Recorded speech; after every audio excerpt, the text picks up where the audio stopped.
Michelle.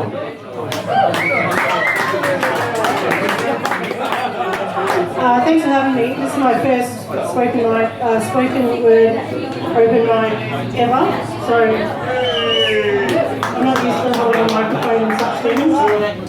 I'll read out 5 poems, and if I'm confident enough, I'll say something different at the end. This first poem is called "Are You Okay?" Don't heckle it so fast. She walks, she talks, she's just going with the motions. Devoid of hopeful feeling, her heart had sunk to insurmountable depths. Her life in order she kept. In her eyes, tears walled. She admits to herself, she's not feeling okay. This admission keeps her afloat, even though she feels she can't survive. Thanks.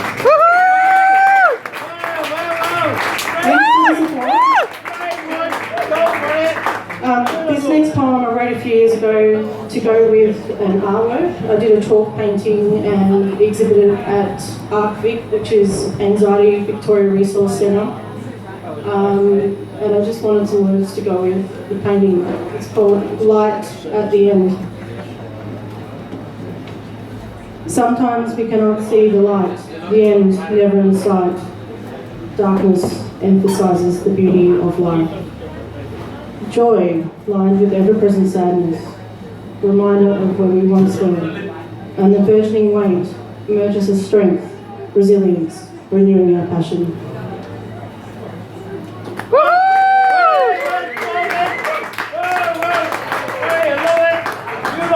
You can stay. Great girl, great girl.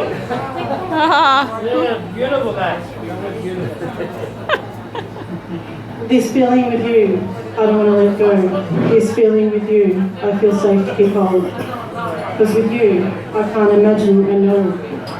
I don't want to go there. Maybe I'm scared. Or maybe there isn't really a no. What if and what has seems a trivial pursuit. Because I don't feel doubt with you. I'm scared of losing track of what I believe in. I believe that peace is being with you.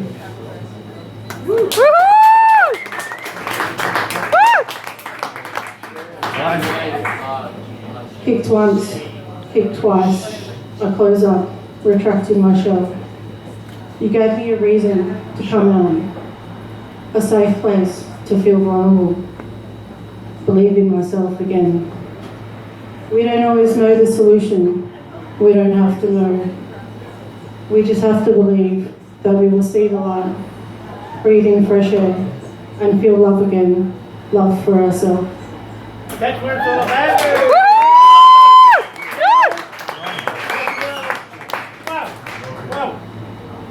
This is my last poem, but I'll probably read a short story afterwards.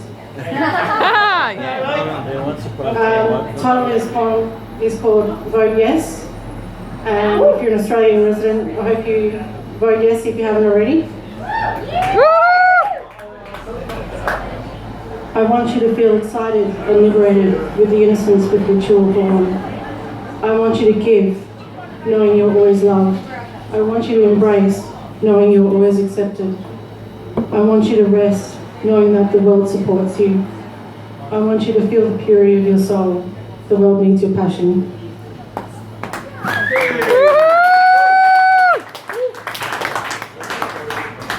I'm going to read an extract from a short story. I've never read it out to anyone before, and it's a little bit confronting because it's a memoir, so it's what happened. And it's a story about dating, and it's the days pre-Twitter, so it's historical. It's called 52 to 1, 52 dates to find the right one. Wow. Michelle, if you want to be in a relationship by the end of the year, you need to go on 1 date a week. It was January 2011, and 3 months prior, I relocated to Melbourne from Perth. My gay boyfriend Drew blessed me with his blunt words of wisdom after my incessant whinging after a recent disaster date. My frustration wasn't just about a failed date. It was my utter disbelief that in 3 months I had met only one woman I found attractive who reciprocated. I'm not suggesting I'm some kind of lesbian Romeo, like an Australian version of Whitney from the real L Word, but I was new to Melbourne, one of the gayest cities in Australia, and the one girl I thought I liked turned out to be a psycho. Psycho is harsh. Dishonest and feigning interest in a relationship, perhaps more accurate. In hindsight, I think she was playing the "I would love to be with you" card purely for sex. I did not sleep with her on the first night and did not hear back from her again. In other circumstances, it might have been a great experience. Casual sex is fine if you both know and want what's on offer.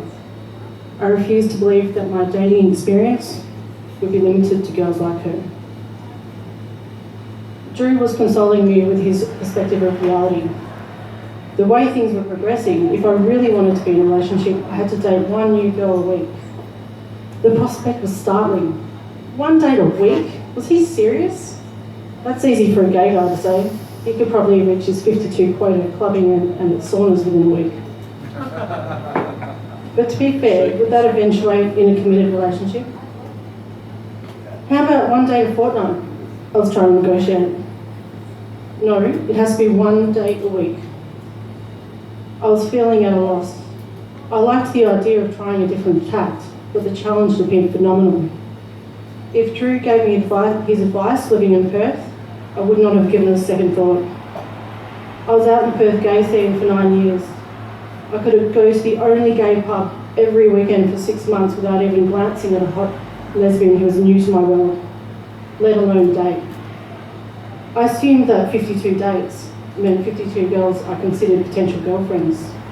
Reasonable assumption, yes. I was disillusioned with my dry summer. I lost faith in the Melbourne lesbian scene.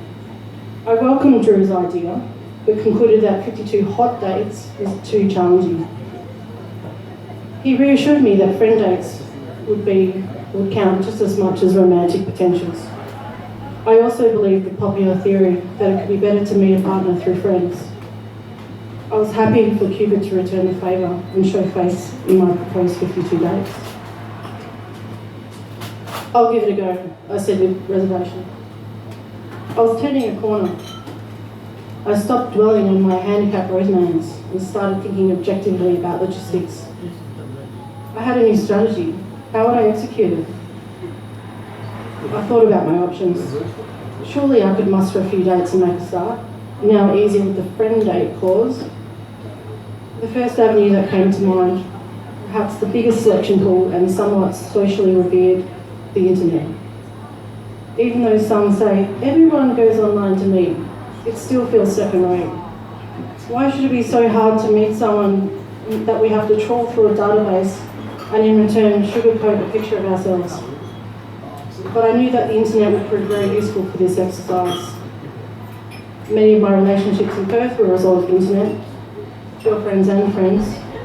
I was determined to at least attempt 52 dates. I was ready for a decent relationship. I wanted success. I had to embrace online dating again. Thank you.